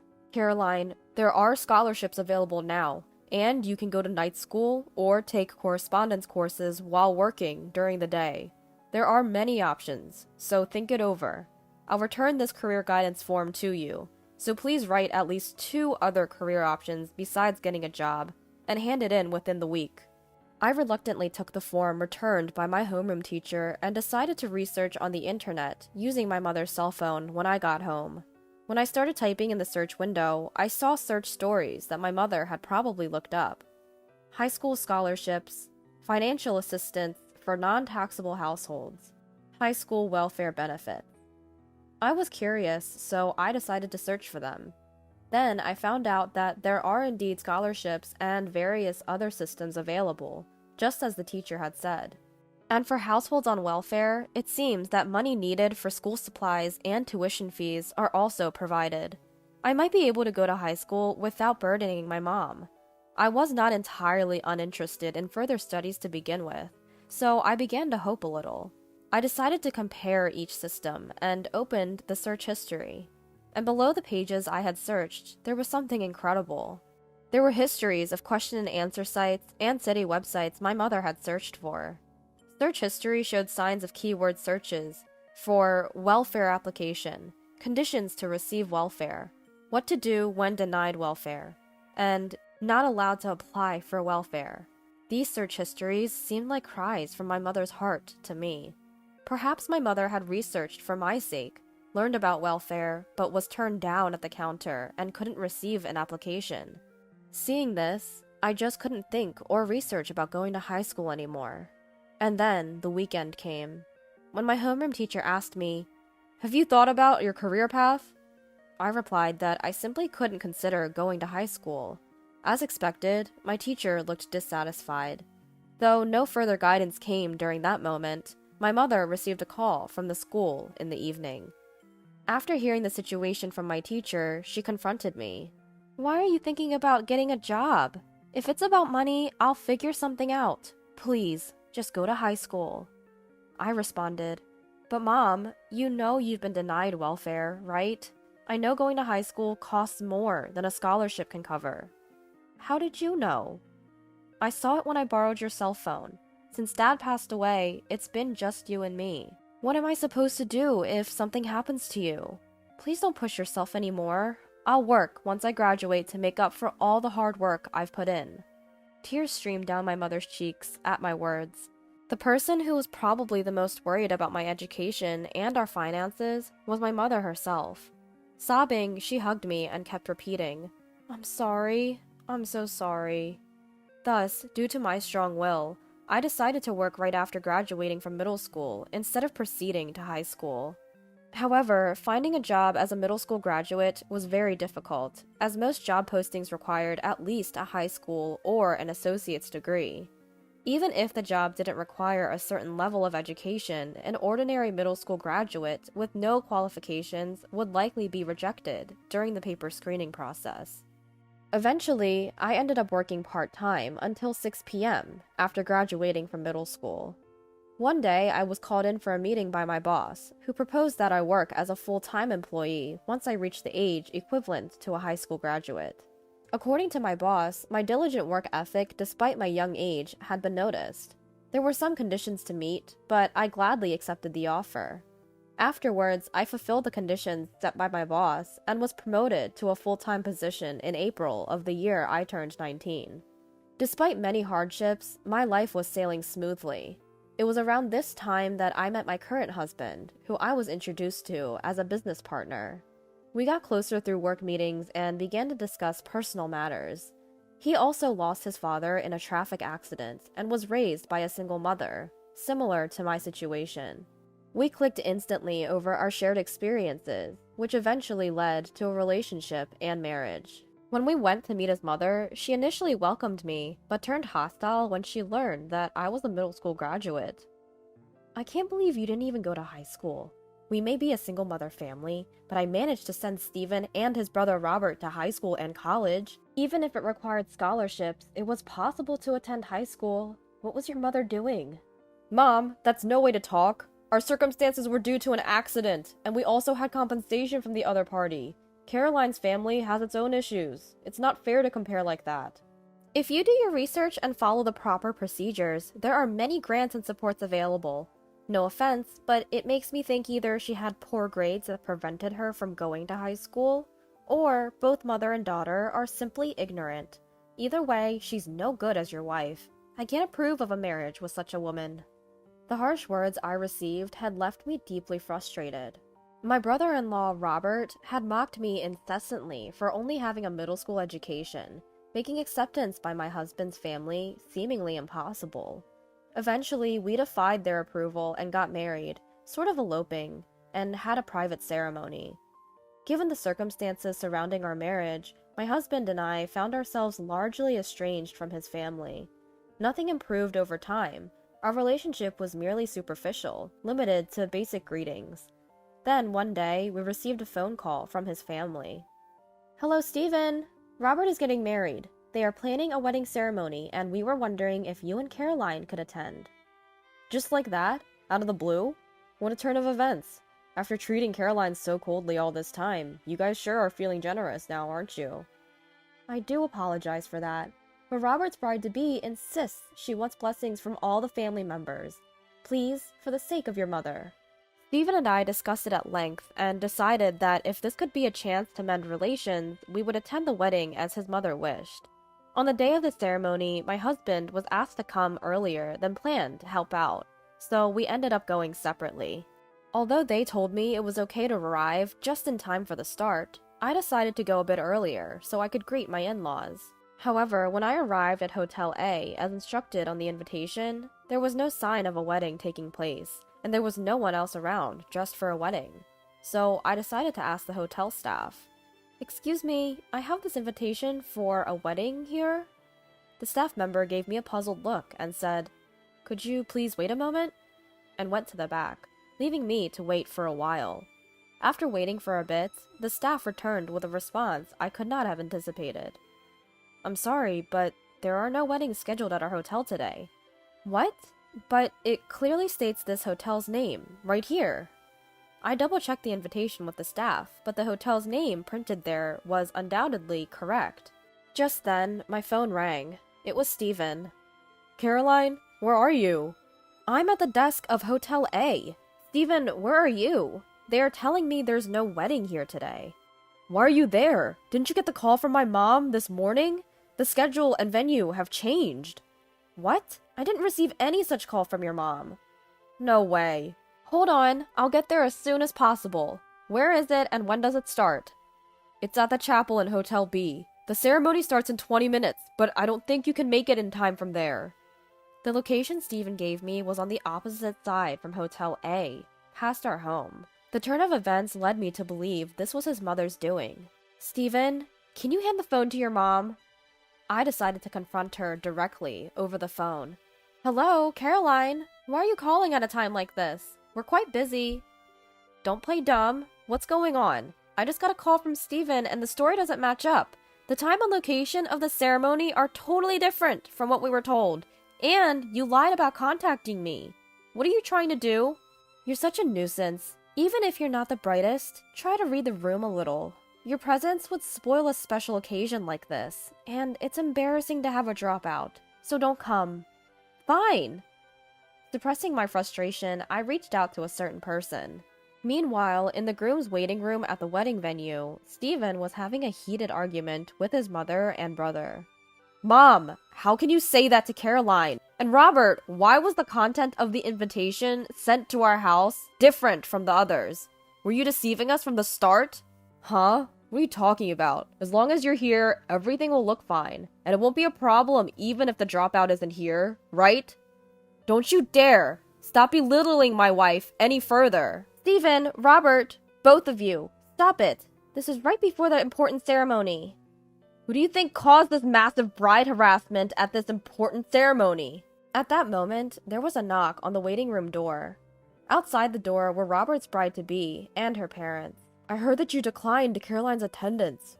Robert, can you explain why this has happened?" There's a reason for this. It's embarrassing, but my brother's wife only has a middle school education, so she's not the kind of person who should be here."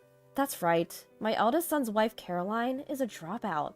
But my son went against my wishes and married her. She and her mother lack common sense and are a disgrace to our family. It's too embarrassing to invite such a daughter-in-law here." At the words of Robert and his mother, the bride covered her mouth with her hand, and her parents exchanged glances with clouded expressions.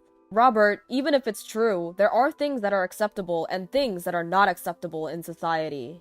The bride's father said so, showing the screen of his smartphone. "What? How did you get a hold of that?" What the bride's father showed to everyone present was the image of the invitation sent from the in-laws to us. Actually, the bride's father is my former boss. Although he is no longer my direct boss due to a transfer, he was the one who did everything he could to help me get promoted, and I owe him a lot. Also, the bride had once worked part-time at my workplace, so I was acquainted with her. "It seems that you and your son have a misunderstanding. My daughter and I know Caroline very well, and she's not the person you describe. She was a child who struggled with her family environment, but she's always been a dutiful daughter who loves her mother. She never forgets to be considerate to those below her, and she took good care of my daughter when she was working part-time for work experience." "What? But..." As Robert stammered, this time the bride spoke. "What my father says is true. When I was in high school, I used to work part-time at his office. Being young and naive, I wasn't well liked by my coworkers. But Caroline always stood up for me. She also helped me when I was being bothered by a difficult customer, and she always took the time to explain things that I didn't understand at work. My father and I are truly grateful to Caroline, and to think that someone would treat our benefactor in such a way. At the bride's words, her mother-in-law was shaking with anxiety. She began to shout, obviously at the end of her patience. Well, education is important, isn't it? I made sure my sons were well educated, so I wouldn't be ashamed to introduce them anywhere. Even made sure they graduated from college. And in this day and age, to only have a middle school education? Unless there's a very good reason, it's expected to at least graduate from high school. If they can't do that, it's simply a lack of effort on the part of both the individual and the parent. There was indeed a very good reason, at least for Caroline and her parents. And she, having joined the workforce right after middle school, worked hard. Didn't you hear from Caroline herself? She acquired her high school equivalency diploma as part of the requirements for her promotion. Actually, I took a high school equivalency exam as a requirement to be promoted to a full-time position. The exam covered the content equivalent to 3 years of middle school and 1 year of high school. As I had been away from academic studies, I had forgotten even some of the things I had learned. I studied between work and after returning home, sometimes getting help from others, and somehow managed to prepare in time for the exam. The content was mostly basic, and I passed with flying colors. A high school equivalency exam is a national examination, and passing it means the government recognizes you as having the same level of academic abilities as a high school graduate. Can you please stop referring to Caroline as a dropout from now on? It's unpleasant. And I can't possibly allow my precious daughter to marry into such a horrible, abusive family. It's fortunate that the wedding reception and the registration of the marriage haven't happened yet. We'd like to pretend this wedding never existed. Meanwhile, at the wedding venue, unaware of the drama unfolding behind the scenes, the guests were anxiously waiting for the reception to start. However, as time passed with no sign of the ceremony beginning, the venue staff began to hurry about. An uneasy atmosphere began to spread, and the guests started to feel suspicious. Then, a solemn voice came over the speakers. "Ladies and gentlemen, thank you for your patience. Unfortunately, the wedding scheduled for today has been cancelled due to unavoidable circumstances. The bride's father has a message for you." "I'm the bride's father, as introduced. Despite your efforts to adjust the schedule for today's occasion, I deeply apologize for the sudden turn of events, and I am sorry to inform you that due to the discovery of malicious harassment from the groom's side, the marriage has been called off.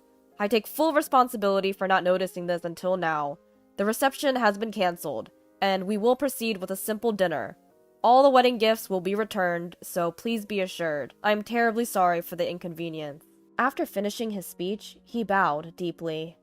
"How dare you! I was looking forward to this day so much!" The discontented mother-in-law stormed the venue, causing a commotion, but was restrained by the staff and dragged off to a side room. The guests left at the reception venue found themselves in an awkward predicament. Some, in a spirit of might as well, carried on with their meals, while others, made uncomfortable or feeling unwell by the incident, decided to leave. Stephen, being a member of the family, went around apologizing to the guests and thanking the bride's father before heading home early. This debacle was caused by Stephen's family and resulted in a broken engagement. As a result, Robert and the rest of his family decided to cover all the costs, including the reception fee, the transportation costs for the guests, and an additional compensation for the bride's side. Due to this incident, my mother-in-law started receiving judgmental looks from relatives. Robert, who had invited his colleagues to the wedding, also found his standing at work had deteriorated. When we got home, my husband apologized to me repeatedly. "Caroline, I'm really sorry about my family's behavior," he said. "It's okay. It's not your fault, Stephen. I want to make things right. I've decided to cut all ties with my family over this incident. I'm utterly disgusted. We live quite close to my mom's house, so how about we move closer to your mom and start over in a new place? If it's okay with you. We could live with your mom." "Really? Thank you, Stephen." I agreed to Stephen's proposal, and we started to live with my mother. Our interactions with the bride's family have resumed, surprisingly in a pleasant way. All thanks to that chaotic reception. Life is unpredictable, isn't it? Everything is going well as planned. I heard my husband's voice from the living room when I went home to get something I had forgotten. If all goes well, our daughter-in-law will soon be out of the picture, haha. I also heard my mother-in-law chiming in. It was shocking to realize they had been harboring such hatred against me, to the point of planning my demise after all the time we had spent living together. Under normal circumstances, I might have confronted my husband and mother-in-law right there, but due to my profession, I chose not to. That day marked the start of my struggle to expose their malevolent actions. My name is Michelle Kimball. My husband Dave, who is 3 years my senior, and I got married 3 years ago. Our paths crossed at a traffic safety class held at Dave's workplace. At that time, I was a police officer working for the traffic department. As it was my first traffic safety class, and as I am not particularly good at public speaking, I was quite nervous. Dave was the one who helped me out then. We struck up a friendship after that, thanks to the memorable conversation he initiated to help ease my nervousness. Years have passed since our wedding, but we still do not have any children. I had always wanted a child soon after getting married, but Dave was not particularly enthusiastic about it. Child rearing is costly. We need to save up a bit more, he would say. Despite us both having jobs and not facing financial instability, he always dodged conversations about having a child. And I am not the only one bothered by our childless state. My mother-in-law, Judy, was also constantly worried about us not having a child. In the beginning, she was hopeful for a grandchild, but as 3 years passed, she seemed to think that I was the one rejecting the idea of having a child. Michelle, you're not young. You better get a move on. If a woman can't bear her husband's child, she's no different from a maid. I am not intentionally not having a child. When I relayed what Judy said to Dave, he would always get grumpy. What? Are you trying to say that I'm at fault here? I'm tired from work and you're just adding to it. If you really want a kid, why don't you try harder? He would always start criticizing my appearance in detail. Furthermore, his preference is the flamboyant fashion of young girls, something that is not quite suitable for a woman nearing her 30s like me. I've told him countless times that I can't dress up too much due to my job requiring sudden call-outs, but he just doesn't seem to understand. A wife who doesn't take care of her appearance is a failure as a woman. Reflect on yourself before complaining to me. I regretted my decision to marry him, as I hadn't known that the once kind-hearted Dave could have such a nasty mindset. 2 years after our marriage, my division at work changed, and so did my work schedule. As our days off rarely matched, we gradually spent less and less time together as a couple. Despite struggling to synchronize our days off, Dave would casually schedule something else. You're bailing on me again? We planned to go to the movies together since last week. Sorry, I was suddenly invited to go fishing with some girls from work yesterday. They said they were scared to bait the hook and they needed me. Sorry, but this is part of my job too. While he voices words of reflection, his expression is smirking. Because of my husband, who goes off to have fun on his own accord, all of my anticipated plans were consistently betrayed. Even when I'm feeling lousy and just want to enjoy a quiet day at home, my mother-in-law always seems to show up unannounced. Oh, where's Dave? He's gone fishing. Apparently some girl asked him to go. Well, I suppose he'd rather play with other girls than be with you. I don't want to deal with my mother-in-law who says such things without any consideration for my feelings, but I can't just ignore her and go out. So this is how my weekends disappear, listening to her snide remarks. You two really don't seem like you're going to have kids. You should be more proactive. You're the wife, right? I'm trying my best, but Dave doesn't seem very enthusiastic about it because of money issues.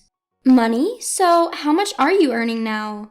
Even though she asked me, I hesitated to disclose such private information to my mother-in-law. Reluctantly, I told her a slightly lower figure than what I actually earn, and she smirked, seemingly disappointed. Oh, compared to what I expected, it's quite less. Well, I'm just a public servant after all. You want a child even though you're on such a low wage. How can you even say that?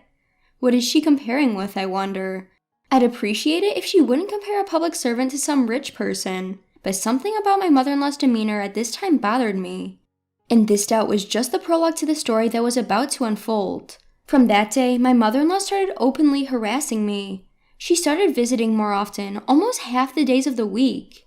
Once, when I came home from work, she had let herself in with a spare key and was conspicuously cooking dinner. Oh, you prioritize work over home even though you're a housewife. Women without children really do have it easy. Maybe because I have to eat meals full of her nasty remarks, I always feel sick afterwards. And then there are times when she rudely wakes me up when I'm sleeping until noon after a night shift. How long are you going to sleep? You're disqualified as a wife if you sleep until noon because of a job you chose. No wonder men want to have other women. I was being forced to eat breakfast no matter how much I protested. Gradually, everything I ate started to lose its flavor, sometimes even tasting bitter. This went on for over a month, and with the stress and lack of sleep, I became so fatigued that even eating at home resulted in a run to the bathroom.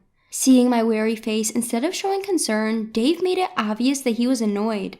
You look so downcast all the time, it brings me down too. You've handed all the housework over to Mom, at least try to look cheerful, he'd say. My mother-in-law always comes and nitpicks whenever I'm too busy to do the housework. You've noticed that, right?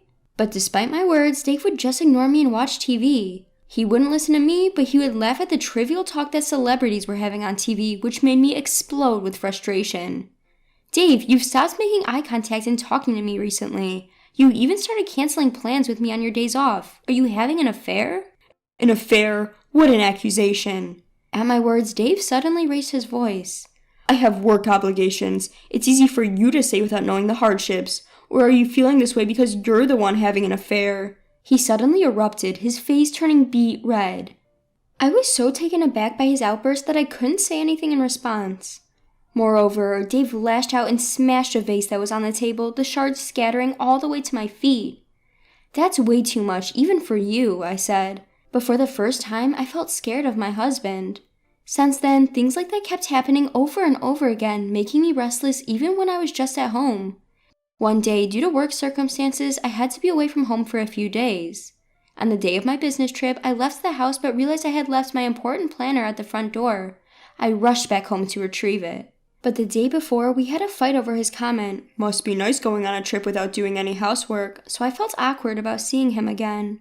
So when I returned home, I quietly opened the front door. And there were Judy's shoes. Not wanting to see my mother-in-law either, I gently picked up my planner from the shoe cabinet and was about to leave when I overheard their conversation. We've got everything we need. Everything's going as planned. She'll be pushing daisies soon, ha ha ha. Yeah, but the effects are not showing up as expected. She's been rushing to the toilet every meal. It should be soon, right? I couldn't believe my ears at their chilling talk. What on earth? Quickly, I took out the voice recorder I always carry and started recording. Unaware that they were being recorded, the two in the room were cheerfully discussing their outrageous plan. Maybe we should increase the life insurance payout. That should be enough to pay off Mom's debt, right? That would help. You wouldn't have to see her ugly face every day. I was so shocked I caught my breath. I can't believe they're thinking of such things, even if they don't like me. Furthermore, I heard them laughing disdainfully, saying, even if we tell the cops, the traffic cop won't suspect a thing. Gradually, anger overwhelmed my sadness, and I vowed to take revenge on them. After that, I spent time on the business trip pondering on how to get back at my husband. Perhaps due to my gloomy demeanor, my colleagues expressed their concern, and I ended up venting to them. That's when I heard an unexpected piece of information from one of them. Apparently, a little while ago, there was a call about a drunk causing a ruckus in a gentleman's club. When they rushed to the scene, the man causing the disturbance was none other than Dave. He was someone who had attended our wedding, so they immediately recognized his face. She's my girlfriend. Anyone who touches her gets a punch. Dave had held one of the female employees of the club tightly, causing a scene by kicking tables and causing a ruckus as he pleased. Moreover, it wasn't just a drunken declaration. It seemed like they were genuinely in a relationship.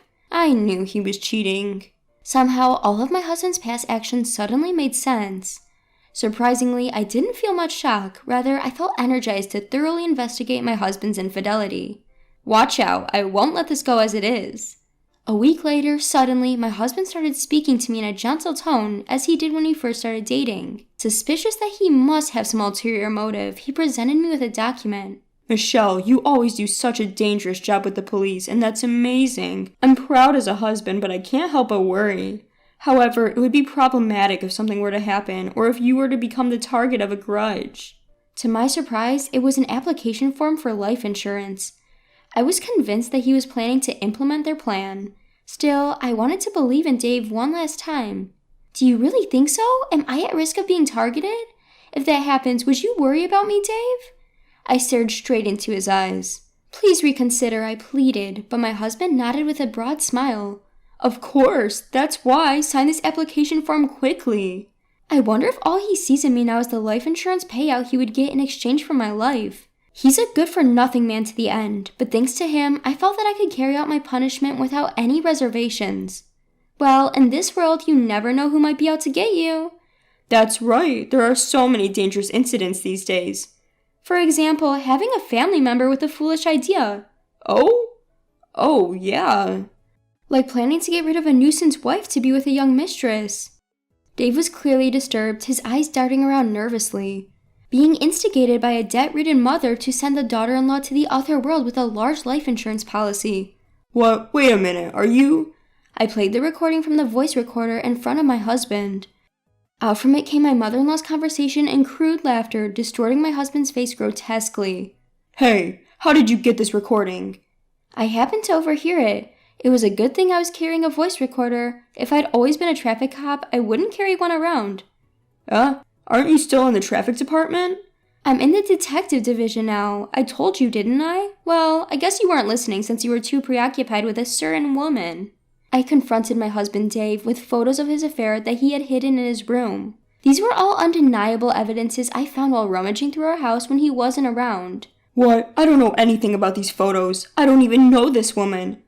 Oh, really? She seems to be a girl working in a high-end nightclub. You don't know her? The club where you got drunk and caused a scene? Apparently, you were shouting that she was your woman. How charming. How much do you even know? Well, I wonder how much, haha. Cornered, Dave desperately began to make excuses, not caring about appearances anymore. It's all my mom's fault. After she heard about me dating the nightclub girl, she started saying that I should marry her instead of you who earns less. She was the one who tempted me. I see. Dave's words made sense to me. When my mother-in-law Judy heard about my salary and called it low, she must have been comparing it to Dave's mistress. According to the conversations I recorded with a voice recorder, Judy had a substantial amount of debt. It's foolish to think that they were planning to use my life insurance payout and the nightclub girl's income to pay off that debt. So, you're saying the plan came from your mom? Yes, so I'm not to blame. What are you talking about? The whole thing started because you had an affair in the first place. It's despicable to blame others. I'll never forgive you. As I yelled, Dave suddenly let out an incomprehensible scream and grabbed my collar. But I quickly grabbed his hand and threw him onto the floor. I'm a police officer, Dave. I'm used to dealing with violent men like you. I can protect myself without life insurance. In front of Dave, who was groaning in pain from hitting his back, I took out my handcuffs. You're under arrest. That's a joke, right? Seeing the handcuffs, Dave suddenly became weak and started apologizing. I'm sorry, it was just a moment of weakness. Please forgive me. Save your excuses for the police station. I'll listen to them thoroughly when the time comes. Eventually, Dave and Judy were imprisoned for a while for their plot to make me an outcast. I divorced Dave and sued both him and his mistress for $20,000 in emotional damages. They might be released soon as it was an attempted crime, but with Dave losing his job, having to pay the emotional damages and Judy's debt, they will undoubtedly face a tough life. Meanwhile, I'm thoroughly enjoying living alone for the first time in years. Having been forced to live a cramped life for so long, I decided to spread my wings for a while.